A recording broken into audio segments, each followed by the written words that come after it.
Welcome to the Week in Italian Startup, where we discuss the latest highlights happening in the Italian tech and investment ecosystem. So, after several weeks of a few Italian holidays, we're back with some news. So let's start immediately with maybe the news from 2 weeks ago. One of the biggest round, starting from Alia Therapeutics, raising 4.4 million bridge round from Neva, Indaco, and a few business angels.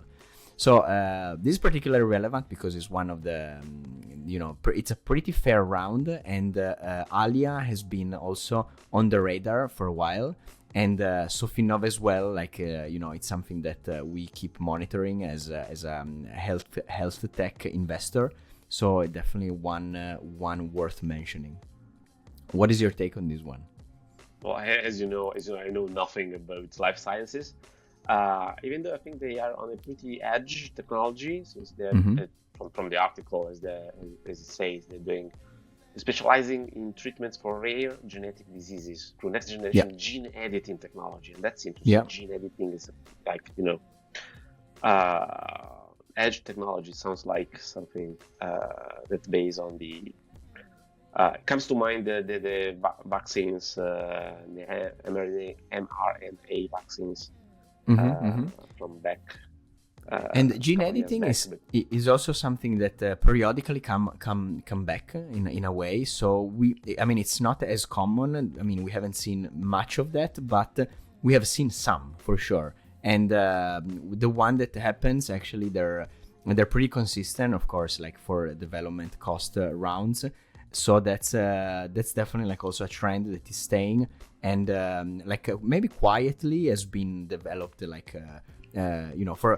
For us that we're not expert in healthcare, maybe everything is bigger, but yeah, it's something that even in general we can see it happening and is definitely moving. Yeah, absolutely. I was reading the article again, and it's pretty. Mind-blowing. Can't follow exactly the terms, but very interesting. Super interesting. Another element that happened 2 weeks ago, another announcement that I think is worth mentioning, is the launch of ToscanaNext. So a 13.5 million of co-investment capital available for startup launching in Tuscany. So that's particularly interesting, I think, for maybe a foreign crowd, because it really underlines how Italian foundation, especially Italian bank foundations, are becoming, were and are currently still an important player into the startup ecosystem. So it's another piece of the puzzle, and it's not something that you see often in other ecosystems. So it's interesting to see that, especially this one, ToscanaNext, is gonna help create and grow companies that relocate to Tuscany, and then they grow from there. So that's I thought that was particularly insightful.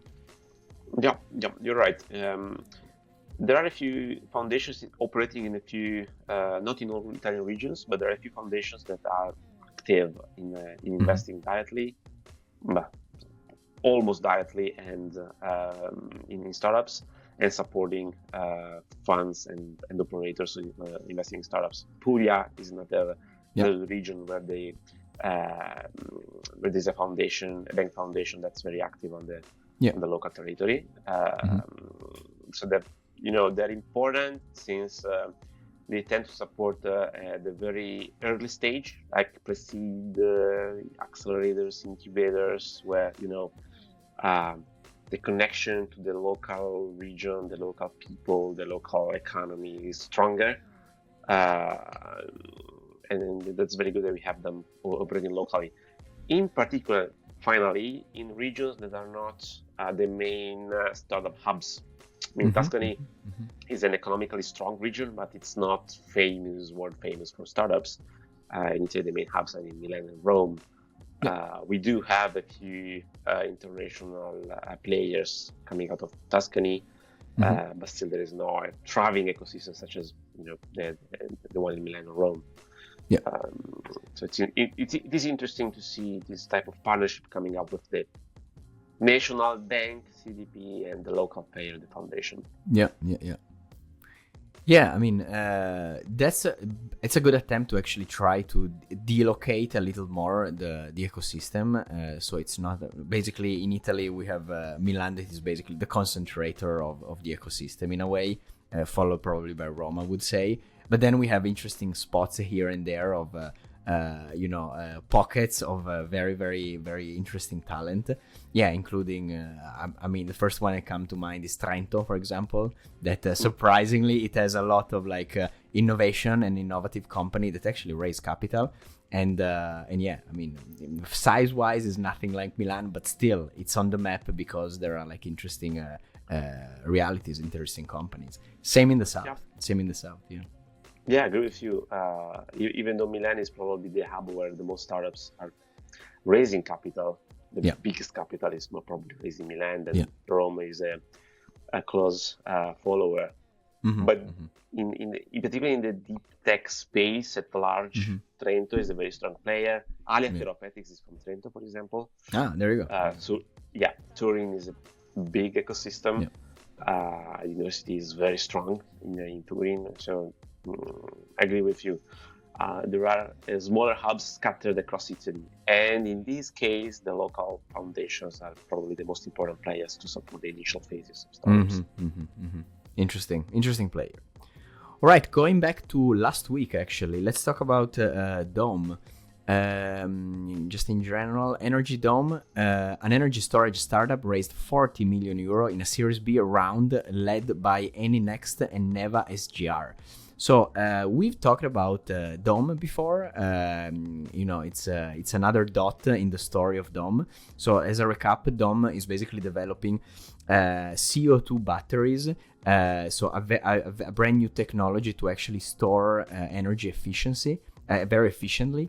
What they do is also using off-the-shelf components that are already available on the market, and by combining them in a certain specific way. And I'm not a technician, so forgive the broadness of the explanation. They're basically reaching high level of efficiency when it comes to energy deployment. So there is this metric which I think is particularly interesting. It's called RTE, which is round trip efficiency, which essentially measure how energy goes out of the energy that goes in. So it's basically how efficient the storage is. And they have like a high degree, around 75%. So it's an innovative solution. It's very green and it's highly efficient. So that's they definitely explain a lot of the round that is happening. What is also interesting, I thought, was the pool of investors that are part of the cap table, and they joined and that are joining also. So big utilities companies in Italy. So that's the first, I would say, takeaway. But not only that is the fact that actually, surprisingly enough, even if they are competitor, there is a moment where two corporations co-invest in a single startup, which is something is not as often as you would think. So when there is like a corporate competition, it's really tough to find situation like that. So it kind of it was interesting to notice that, I thought. Yeah, I agree with you. Actually, I was reading the article as well, and the cap table is pretty complex in terms of investors. A lot of corporate venture capital investors, very few traditional venture VCs, and that says something about probably the market or the technology or the investors that have seen Energy Dome. This is a very specific vertical. Maybe there are not so many private investors that are able to look at a business such as this one and decide to invest in it. And then, as you said, Eni Next, lead investor, energy company, and then in Neva SGR, that's basically Intesa, basically a bank. Excellent. So an interesting couple of lead investors in this round. Yeah. A2A, in this case, A2A with a fund that's managed by a private VC investor. So this is probably the closest we get to a private VC actually being an investor in this startup. And a lot of others, CDP, of course, and Barclays, another bank. Yeah. Bank, plus energy company, and so on and so forth. Plus a roster of Japanese companies. Interestingly enough, that is also like another element. So we From the article, it says, Japan Energy Fund, so probably is a government-led fund that support energy disruption through investment across the world from, of course, Japanese investor. Then Mitsui Sumitomo Trust Bank, again like another bank, so pretty interesting as well. And then Toshiba Energy Systems as another corporation that participated the round. So again, non-conventional fund, but it's good signal in a way, because they're specialists in the energy field. So they definitely saw something that maybe like traditional investors have a hard time seeing. Maybe that's one possible explanation, but definitely like a good, solid and interesting round, I would say. Are they ready? They're probably getting production ready, right? I remember.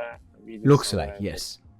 Yeah. Yeah. This is basically a go-to-market round. Yeah. There's not much details on the product. I was trying to research a little bit exactly like how exactly the technology works. Is still like, it looks like they're like saving it for a big announcement. Let's say that. So here we are. Energy Dome went from start to operation to full commercial scale deployment in just 3 years, and we have two standard 20 megawatts, 200 megawatt hour frames commercially operational by the end of 2024. Nice. So we could say close enough to be commercially viable. 100%. Okay. Let's close with the saga of ChatGPT happening. What's happening in Italy? What has been happening? Pretty hilarious. We had like a few ideas back. We expressed our opinion before. Finally they put the pop-up window where you can confirm the age by a click. So everyone is safer now, guys, and don't worry, you can get out of your houses. So everybody's good. But jokes aside, actually, there are another element which is curious, which is essentially the disclosure part, where essentially ChatGPT needs to disclose a little more details about the training data set and how exactly they're used in Italy. And then, as you mentioned in the newsletter, I thought it was very, very, spot on. The European Commission is also taking steps to actually have as much transparency as possible for provider or of generative AI in general, and how exactly it works, how data are used, how the training works, what are the copyright which have been used, and so on and so forth. So that's pretty powerful.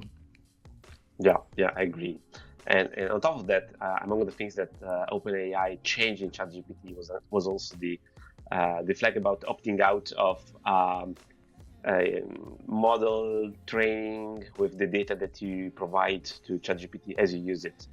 And that's no small feat, I believe. So this is a strong step towards Europe, probably in general, but users in particular. I mean, it makes sense. I think this is a good move. Absolutely. So at the end, maybe our Garante, the privacy watchdog, was not so wrong. I don't know. Yeah. We'll see. We'll see. We'll have more transparency and see. What is interesting there was Michael Jackson, who's an investor an LP investor in a lot of venture capital. He's probably originally from the US, but he's working in Europe. He's very fun to follow on LinkedIn because he has great insights on a lot of stuff, and he published a post in the last couple of weeks, I don't remember when, about the US and China leading on technology and EU leading on regulation. So just was like energy, China is winning, US software is winning on software, then production, then chips, and Europe. Very good. Yes. Regulation. Leading on regulation. It's not bad. At least we lead in something, At least it's something. Giacomo, we are safe. I feel better. I feel yes. Robots are not coming to grab us, so that's not bad. In Europe, but you're not in Europe currently, so brace yourself. You are in danger. You're right. I'm currently in danger. You're safe instead. Awesome. All right, Nick, thank you so much for the update, and I'll see you next week for the next episode. See you in a week. Thank you so much, Jack. Have a great day.